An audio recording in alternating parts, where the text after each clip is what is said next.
Bueno, entonces vamos a ir a Tito, capítulo 3, versículo 1. Recuérdales que se sujeten a los gobernantes y autoridades, que obedezcan, que estén dispuestos a toda buena obra. Entonces en el capítulo 3, en el versículo 1, encontramos a Pablo escribiéndole a Tito un mandato especial.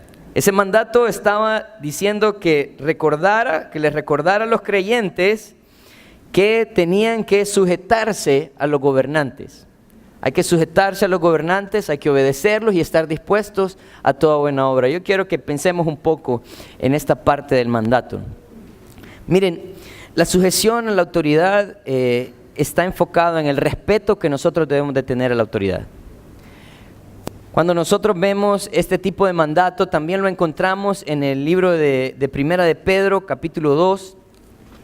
Y en esta parte de Primera de Pedro, capítulo 2, versículo 12, Pedro está diciendo también, dice, manteniendo vuestra manera de vivir entre los gentiles, para que en lo que murmuran de vosotros como malhechores, glorifiquen a Dios en el día de la visitación al considerar vuestras buenas obras. Miren, hay algo importante en esto porque tenemos que hablar un poco del contexto en el cual esto está escrito. En Primera de Pedro, Pedro está hablando a los cristianos que estaban en la dispersión, aquellos que estaban huyendo porque estaban siendo perseguidos. La razón por la que estaban siendo perseguidos, en primer lugar, era porque los judíos los rechazaban, porque ellos no aceptaban la enseñanza de Jesús, ¿verdad? Entonces no podían estar con los judíos, pero también ellos vivían bajo el imperio romano. Y en este momento Nerón estaba creando una persecución a aquellos cristianos porque los acusaba de varias cosas. Nerón prendió fuego a parte de la ciudad y para distraer la atención de que no viniera hacia él culpó a los cristianos de terroristas. Él también hablaba acerca de los cristianos como personas inmorales porque eran personas muy cariñosas entre ellos. Y empezaron a hacer una serie de acusaciones en contra de los cristianos y los perseguían y los agarraban y los metían en medio del Coliseo romano y ellos eran devorados por las bestias. O sea, yo quiero decirles que en el tiempo en el cual esto se está escribiendo no era nada fácil para los cristianos vivir. El hecho de que ellos estén tratando de motivar a los cristianos a que se sujeten a las autoridades están en realidad hablando de lo que implica entregar su vida también. Pero hay una razón. Pedro les estaba diciendo que en lo que murmuran de ustedes como malhechores,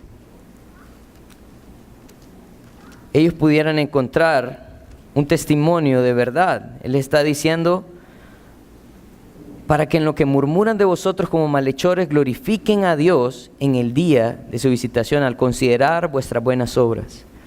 Nosotros tenemos una responsabilidad en cuanto al respeto a las autoridades. Y ese respeto a las autoridades tiene un fruto, ¿verdad? Ese respeto a las autoridades tiene un propósito. Y es que nosotros somos un testimonio, pero no solamente vamos a respetar las autoridades, sino que también las vamos a obedecer. Porque hay personas que pueden decir, ok, yo no voy a hablar mal de las autoridades, voy a respetarlos, pero no les voy a hacer caso. Y miren, nosotros hemos estudiado fines de semana anteriores en cuanto a la sujeción y a la obediencia. La sujeción, hablando en cuanto al respeto, ese es algo que siempre va a estar, eso es absoluto. Pero la obediencia siempre va a depender si esto no va en contra de la palabra de Dios. Nosotros en la Biblia encontramos ejemplos como el ejemplo de Sadrac, Mesac y Abednego en Daniel capítulo 3, hablando acerca de la obediencia. En el capítulo 3 de Daniel, Sadrac, Mesac y Abednego se encuentran en una situación un poco complicada porque el rey Nabucodonosor había mandado hacer una estatua. Y la ordenanza era que cuando los músicos empezaran a tocar los instrumentos, todo el mundo se iba a inclinar a adorar la estatua. Pero ellos sabían a quién debían obedecer. Ellos debían obedecer a Dios sobre todas las cosas. Entonces esto llegó a oídos del rey Y miren lo que sucede, los manda a llamar y les da una oportunidad y les dice, ahora pues, versículo 15, capítulo 3 de Daniel, ¿estás dispuesto para que al oír el son de la bocina, de la flauta, del tamboril, el arpa, el salterio, de la zampoña y de todo instrumento de música, os postréis y adoréis la estatua que he hecho? Porque si no la adorareis, en la misma hora seréis echados en medio de un horno de fuego ardiendo. Y miren lo que dice este rey Nabucodonosor, dice, ¿y qué Dios será aquel que os libre de mis manos? La respuesta de Sadrac, Mesac y Abednego, versículo 16, dice, Sadrac, Mesac y Abednego respondieron al rey Nabucodonosor diciendo, no es necesario que te respondamos sobre este asunto. O sea, él estaba diciendo, ¿sabes qué, rey? No vamos a discutir sobre esto. No vamos a hablar de esto. Y la razón la da el versículo 17, dice, he aquí nuestro Dios, a quien servimos, puede librarnos del horno de fuego ardiendo, y de tu mano, oh rey, nos librará. Pero lo que me llama mucho la atención es lo que dice el versículo 18. Dice, y si no, porque miren, esto es lo que a veces nosotros no entendemos. A veces nosotros creemos que Dios tiene que salvarnos de todo. Pero no, a veces el Señor quiere que suframos también. Dice, y si no, sepas, oh rey, que no serviremos a tus dioses, ni tampoco adoraremos la estatua que has levantado. Ellos estaban claros. Ellos estaban claros en lo que iban a hacer y cómo lo iban a hacer. La historia continúa y dice que el rey agarró a estos muchachos, a través de hombres vigorosos, y los tiraron al horno de fuego ardiendo. Pero sucedió algo maravilloso. Versículo 26, dice, entonces Nabucodonosor se acercó a la puerta del horno de fuego ardiendo y dijo, Sadrac, Mesac y Abednego, siervos del Dios Altísimo, salid y venid. Miren, en el versículo 15 él estaba diciendo, ¿qué Dios será aquel que os libre de mis manos? Pero ahora en el versículo 26 él está diciendo, siervos del Dios Altísimo, salid y venid. Entonces Sadrac, Mesac y Abednego salieron de en medio del fuego. Y se juntaron los sátrapas, los gobernadores, los capitanes, los consejeros del rey para mirar a estos varones, cómo el fuego no había tenido poder alguno sobre sus cuerpos, ni aun el cabello de sus cabezas se había quemado. Sus ropas estaban intactas y ni siquiera el olor de fuego tenían.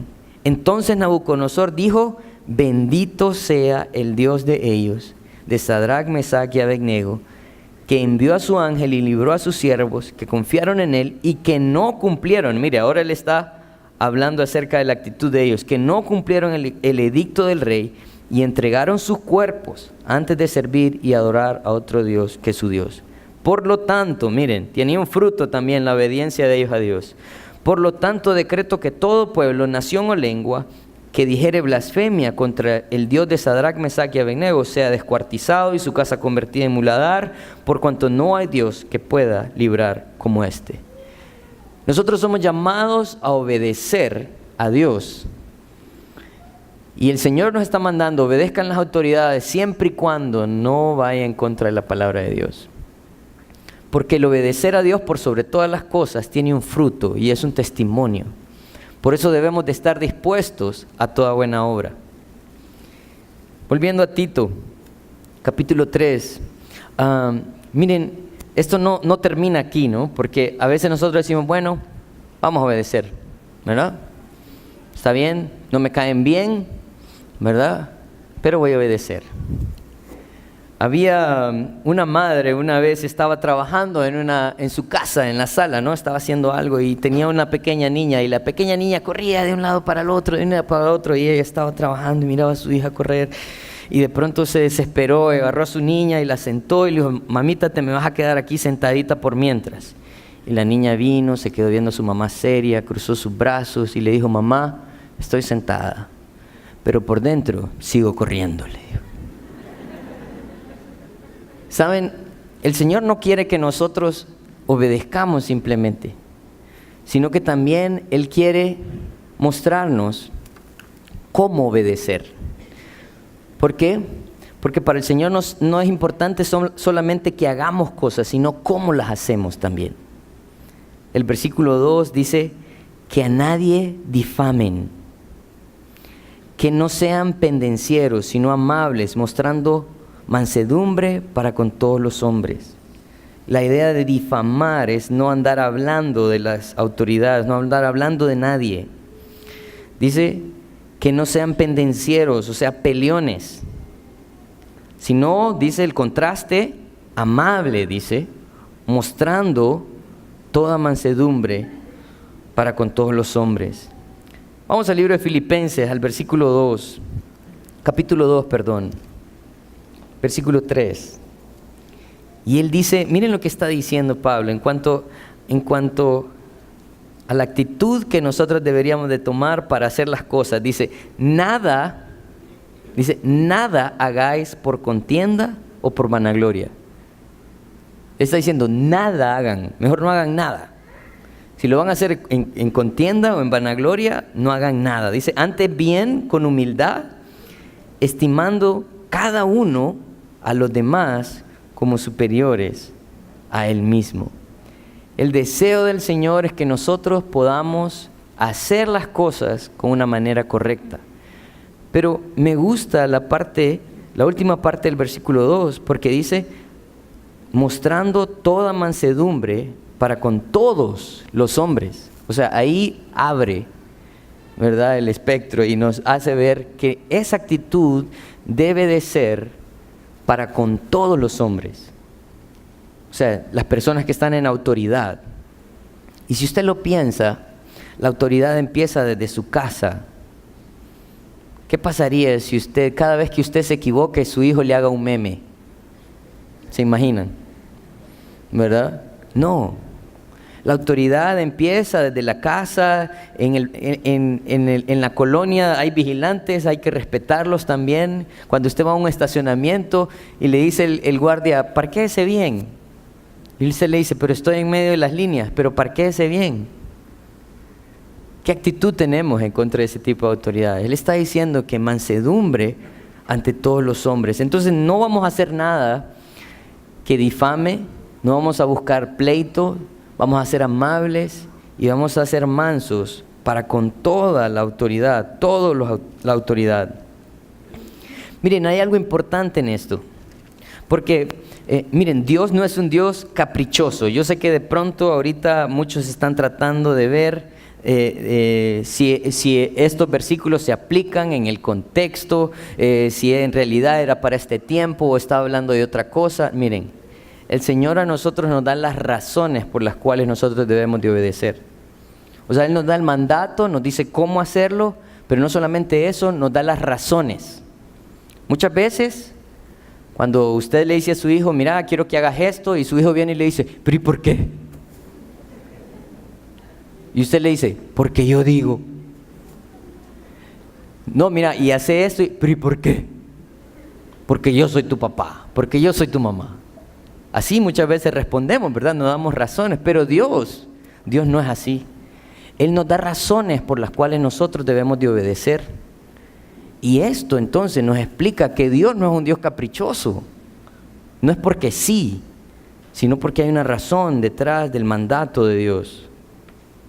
Miren, vamos a ver entonces la razón. Versículo 4 al 6 dice, pero cuando se manifestó la bondad de Dios, nuestro Salvador, y su amor para con los hombres, nos salvó no por obras de justicia que nosotros hubiéramos hecho, sino por su misericordia, por el lavamiento de la regeneración y por la renovación en el Espíritu Santo, el cual derramó en nosotros abundantemente por Jesucristo nuestro Salvador, para que justificados por su gracia viniéramos a ser herederos conforme a la esperanza de la vida eterna.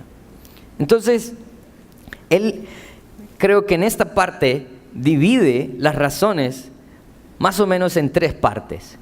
La primera empieza en el versículo 3, y él está diciendo, porque nosotros también éramos en otro tiempo insensatos, rebeldes, extraviados, esclavos de concupiscencia y de deleites diversos, viviendo en malicia y envidia, aborrecibles y aborreciéndonos unos a otros.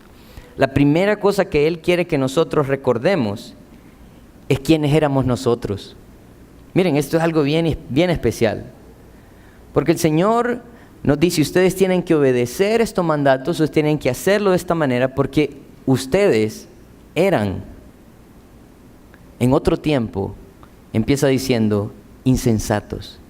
¿Cuál es la idea de alguien insensato? La idea de alguien insensato es alguien que no está usando su razón, que no está pensando. Y yo quiero que ustedes me acompañen a los versículos que están en Efesios capítulo 4, versículos 17 al 19. Miren, porque a veces nosotros creemos que nosotros merecemos algún tipo de favor especial de parte de Dios, pero el Señor nos recuerda quiénes éramos nosotros.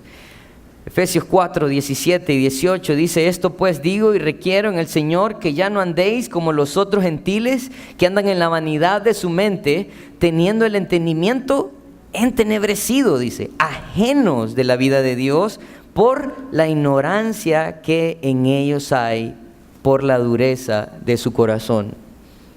Un insensato es aquel que no ve más allá de su nariz. Un insensato es aquel que tiene el entendimiento entenebrecido. Esos éramos nosotros. Personas con entendimiento entenebrecido. Que no podíamos pensar, que éramos ignorantes, dice su palabra. Entonces, Él recuerda nuestra condición. Él sigue diciendo que éramos rebeldes. La idea de rebelde es alguien que está en contra de la autoridad. Cuando usted decide vivir conforme a sus pensamientos, conforme a sus caminos, usted está en contra de lo que el Señor ha estipulado para nosotros. Miren, piénsenlo. Si nosotros antes, lejos del Señor, nosotros queríamos vivir nuestra vida conforme a nuestros deseos, conforme a nuestros deleites. Éramos extraviados. La idea de alguien extraviado es alguien que no tiene camino, que no tiene norte, que no sabe para dónde va, que no tiene una esperanza. Esclavos de concupiscencias y deleites diversos. Piénsenlo, yo quiero que mediten un poco en esto. Cuando nosotros estábamos lejos de los caminos del Señor, de sus pensamientos, de su sabiduría, nosotros vivíamos conforme a lo que nosotros queríamos. ¿Y a dónde? ¿O cuál fue el fruto de eso? Piénsenlo. ¿Qué pasa cuando usted decide vivir conforme a sus caminos y conforme a sus pensamientos? ¿Dónde termina? Termina extraviado y termina esclavo de sus deseos y de los deleites diversos. No solamente eso, sino que dice que nosotros también en otro tiempo estábamos llenos de malicia y envidia. Miren lo que dice Romanos capítulo 3. Romanos capítulo 3. Versículo 9 dice, ¿qué pues? ¿Somos nosotros mejores que ellos? En ninguna manera. Pues ya hemos acusado a judíos y a gentiles que todos estaban bajo pecado, como está escrito, no hay justo ni aun uno, no hay quien entienda, no hay quien busque a Dios. Todos se desviaron, a una se hicieron inútiles, y no hay quien haga lo bueno, no hay ni siquiera uno. Entonces definitivamente, cuando nosotros decidíamos vivir en contra de la voluntad de Dios, actuábamos como insensatos, como rebeldes, extraviados, esclavos de nuestros deseos, malos. Y esto nos hacía personas aborrecibles. Nadie quería estar con nosotros. Nadie quiere estar con alguien que deja llevar por sus deseos y sus pasiones, por sus caminos. Y no solamente eso, sino que también nosotros aborrecíamos a los demás, entre nosotros mismos. Estos éramos nosotros. Entonces, esta es una de las razones por las cuales Él está diciendo que debemos de obedecer, porque el Señor ha hecho una obra en nosotros. Versículo 4 en adelante habla de lo que Él nos ha dado ahora. Miren, dice, pero cuando se manifestó la bondad de Dios nuestro Salvador y su amor para con ¿quiénes?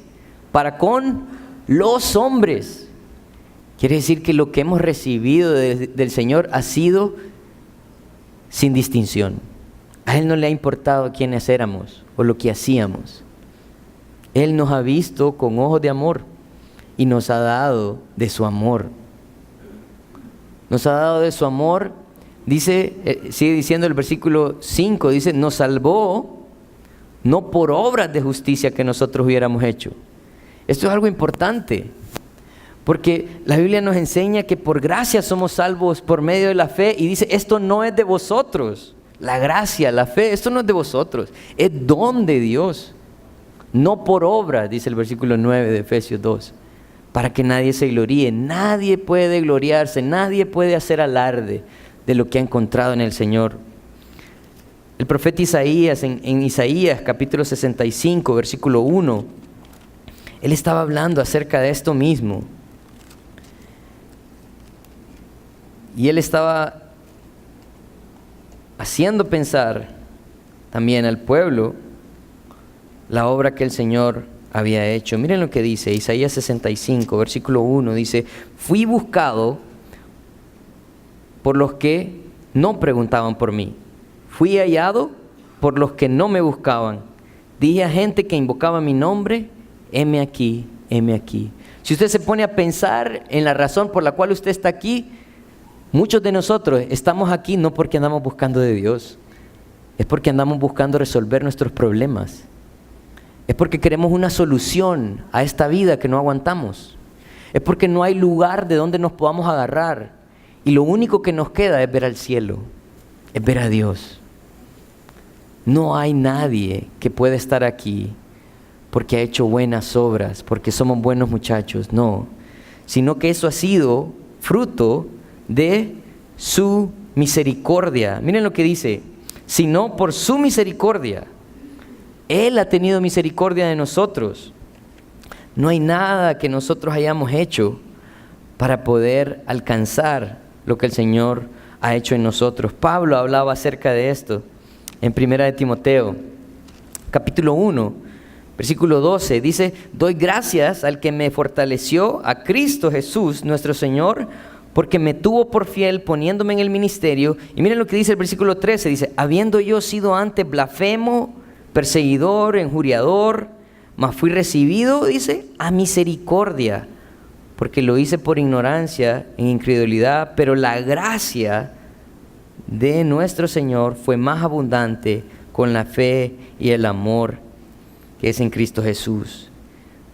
Él recuerda entonces que ha sido el Señor teniendo misericordia de nosotros, viles pecadores. Por esa razón, Él está recordándonos lo que hemos recibido de Él. Pero no solamente eso, mire, continúa el versículo, dice: por el lavamiento de la regeneración y por la renovación en el Espíritu Santo. Hay algo importante en esta parte, ¿saben? Porque el Señor no le ha salvado a usted como para darle un ticket para que usted haga lo que usted quiera. La semana pasada hablábamos acerca de la gracia, y la gracia tiene que ver con la obra que ha hecho el Señor en nosotros. En primer lugar, dice que nos lavó. La idea de lavar es justamente eso. Usted lava la ropa sucia porque está sucia. Y el Señor ha empezado entonces a lavarnos a nosotros. Cuando estaba estudiando estos versículos, pensé en un himno que aprendí cuando era niño, y está en Salmos 51. Y el salmista está hablando acerca de esto mismo. En Salmo 51, versículo 1, miren lo que dice: ten piedad de mí, oh Dios, conforme a tu misericordia, conforme a la multitud de tus piedades, borra mis rebeliones. El versículo 2 dice: lávame más y más de mi maldad y límpiame de mi pecado. Lo que hemos encontrado en el Señor ha sido una salvación, pero una salvación que Él ha empezado a lavarnos de nuestra maldad. Y la idea de que también nos ha regenerado, lo opuesto a regenerado es degenerado. O sea, nosotros en nuestra concupiscencia, en nuestros deseos, en nuestros caminos, vamos camino a la destrucción. Nos destruimos a nosotros mismos. Pero Él está diciendo: lo que ustedes han encontrado en el Señor ha sido el lavamiento de sus pecados, de su impiedad, y ahora una regeneración. Una regeneración. Pero ¿cómo ha hecho eso? Otra vez Tito, capítulo 3, dice: y por la renovación en el Espíritu Santo, el cual derramó en nosotros abundantemente por Jesucristo nuestro Salvador. Cuando nosotros pensamos en la obra del Espíritu Santo en nosotros, muchas veces nosotros tenemos una idea errada de lo que hace el Espíritu Santo, la obra del Espíritu Santo en nosotros. El Espíritu Santo en nosotros, según Gálatas capítulo 5, da un fruto. Y el fruto del Espíritu es amor, gozo, paz, paciencia, benignidad, bondad, fe, mansedumbre, templanza. Y contra tales cosas no hay ley. Mire, si usted revisa el fruto del Espíritu está ligado a su carácter. El Señor quiere cambiar quién es usted y empezarle a dar amor, gozo, paz, paciencia, benignidad, bondad, fe, mansedumbre, templanza. Esto es la obra del Espíritu Santo, este es el fruto del Espíritu Santo. Pero nosotros a veces hacemos cuenta del fruto del Espíritu Santo y decimos, bueno, yo tengo amor, yo soy medio bondadoso, ¿verdad? Paz de vez en cuando, ¿verdad? Me hace falta un poco. A veces nosotros pensamos que la obra del Espíritu Santo es una obra incompleta y por eso tenemos que estarle pidiendo al Señor que nos llene del Espíritu Santo. No, Él dice que nos ha dado abundantemente de su Espíritu. El problema con nosotros es que no vamos a Cristo. La palabra de Dios dice, no os embriaguéis con vino en lo cual hay disolución, antes bien sed llenos del Espíritu Santo. No busquen su deleite en el mundo. No busquen su deleite en sus deseos. Busquen su deleite en Cristo, en la obra que Él ha hecho en ustedes. Esa es la única manera como nosotros podemos ver ese fruto del Espíritu. Viviendo en obediencia, alimentando el Espíritu. A veces nosotros queremos que el Señor haga todo por nosotros, pero Él también ha dejado una responsabilidad en cada uno de nosotros, es buscarle a Él. Y Él dice que ha dado abundantemente de estas cosas para que nosotros hagamos uso de ellas. Así que miren, esto es mucho lo que hemos recibido del Señor. Pero no solamente eso ha hecho el Señor, sino que en el versículo 7 nos habla y nos dice, para que justificados por su gracia, viniéramos a ser herederos conforme a la esperanza de la vida eterna. El Señor quiere que nosotros reconozcamos, en primer lugar, que Él ya pagó el precio por nosotros. Él nos ha justificado. Y miren, el enfoque de alguien que ha sido justificado por el Señor debe cambiar. Y yo estaba pensando, por ejemplo, en las palabras que dijo Pablo a la iglesia de Filipo, en Filipenses 3, 8 y 9, Pablo estaba hablando y él estaba diciendo esto, dice, y ciertamente aún estimo todas las cosas como pérdida por la excelencia del conocimiento de Cristo, mi Señor, por amor del cual lo he perdido todo, y lo tengo por basura para ganar a Cristo, y ser hallado en Él, no teniendo mi propia justicia, que es por la ley, sino por la que es por la fe de Cristo. La justicia que es de Dios por la fe. Él está diciendo, ¿saben qué? Ahora que he reconocido a Cristo como único y Señor, lo he perdido todo, pero lo estimo por basura. Porque el deseo mío es ser hallado ante Él fiel. El problema nuestro es que no valoramos lo que hemos encontrado en el Señor. Y todavía seguimos viendo atrás en lo que este mundo tiene.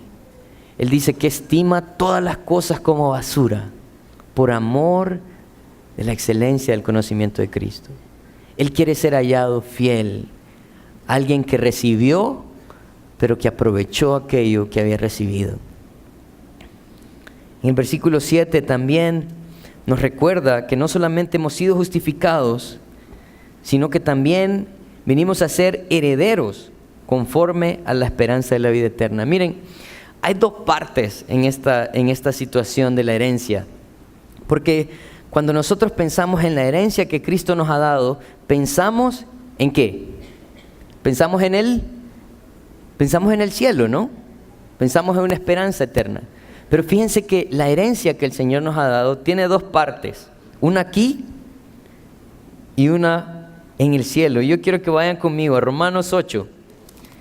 Miren, Romanos 8, versículo 17. Pablo también está hablando y él dice lo siguiente, él dice, y si hijos, también herederos de Dios y coherederos con Cristo. Pero tiene una salvedad aquí, dice, si es que padecemos juntamente con Él, para que juntamente con Él seamos glorificados. ¿Cuántos de ustedes quieren padecer como Cristo? No les voy a pedir que levanten su mano. Pero de pronto esta no es la noticia que nosotros queremos escuchar. Este no es el mensaje que queremos escuchar. Pero ¿saben qué? El Señor también nos ha dado una herencia. Y eso es seguir sus pasos. En Primera de Pedro capítulo 2, Pedro sigue hablando a los cristianos que están siendo oprimidos y le dice, versículo 21, pues para esto fuisteis llamados, porque también Cristo padeció por nosotros, dejándonos ejemplo para que sigáis sus pisadas, el cual no hizo pecado, ni se halló engaño en su boca, quien cuando le maldecían no respondía con maldición, cuando padecía no amenazaba, sino encomendaba la causa al que juzga justamente, quien llevó él mismo nuestros pecados en su cuerpo sobre el madero, para que nosotros, estando muertos a los pecados, vivamos a la justicia, y por cuya herida fuisteis sanados. Yo quiero preguntarle, ¿está dispuesto usted a sufrir por Cristo para hacer testimonio a otros de la obra que Él ha hecho en su vida? Esa no es la parte atractiva, pero esa es la parte necesaria. ¿Por qué?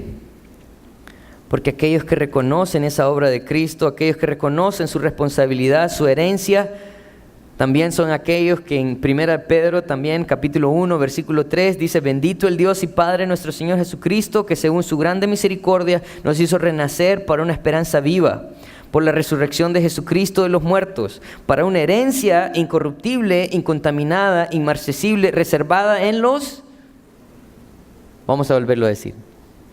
Reservada en los cielos. Todavía no los escucho con convicción. Dice, reservada en los cielos para vosotros, porque sois guardados por el poder de Dios mediante la fe para alcanzar la salvación que está preparada para ser manifestada en el tiempo postrero. ¿Sabe qué le va a ayudar a usted a vivir en este mundo corrupto? Su fe, su confianza en Dios, la esperanza que tiene en Él, el ejemplo de Cristo. Eso es lo que lo va a ayudar a vivir en este mundo decadente y corrupto. El deseo de Dios es que nosotros podamos en realidad dar un ejemplo de vida que va independientemente de quién sea nuestro gobernante o nuestros líderes. Yo quiero que pensemos en un par de cosas. La sumisión a las autoridades y el respeto a ellas es un reflejo de lo que Cristo ha hecho en nosotros. Es lo que Cristo ha hecho en nosotros. Pero quiero que tengamos cuidado con esto, porque la iglesia no está llamada a afiliarse con ningún gobierno. Miren, nosotros aquí no vamos a promocionar a ningún líder, ningún gobierno, ningún partido. No. Ese no es el trabajo de la iglesia. Pero el trabajo de la iglesia es llevar a la iglesia a ser un testimonio de quién es su Señor. El testimonio de la iglesia debe ser tan fuerte, miren, que todos puedan dar testimonio de nuestro Señor y Salvador. Jesús, cuando estaba hablando a sus discípulos en Mateo 5, Él estaba diciendo que tenían dos responsabilidades: ser sal y luz. En Mateo 5:16 Él dice: así alumbre vuestra luz delante de los hombres, para que vean vuestras buenas obras y glorifiquen a vuestro Padre que está en los cielos. Nosotros tenemos una responsabilidad de conducta. ¿Por qué? Porque somos un testimonio. Y la razón es que la esperanza de nosotros los creyentes nunca estará en la tierra. Nunca estará aquí. Nuestras promesas son eternas, preparadas en los cielos. Así que nosotros debemos de vivir delante de los hombres dando testimonio de quién es nuestro Señor y para dónde vamos. Que el Señor nos ayude, iglesia, porque yo sé que la frustración es real. Yo sé que la lucha en contra de las autoridades es real, pero Dios es real también, su palabra es real también, y el efecto de su palabra en nosotros y en la sociedad es real también. Que el Señor nos ayude entonces a vivir delante de Él. Vamos a orar. Padre, queremos...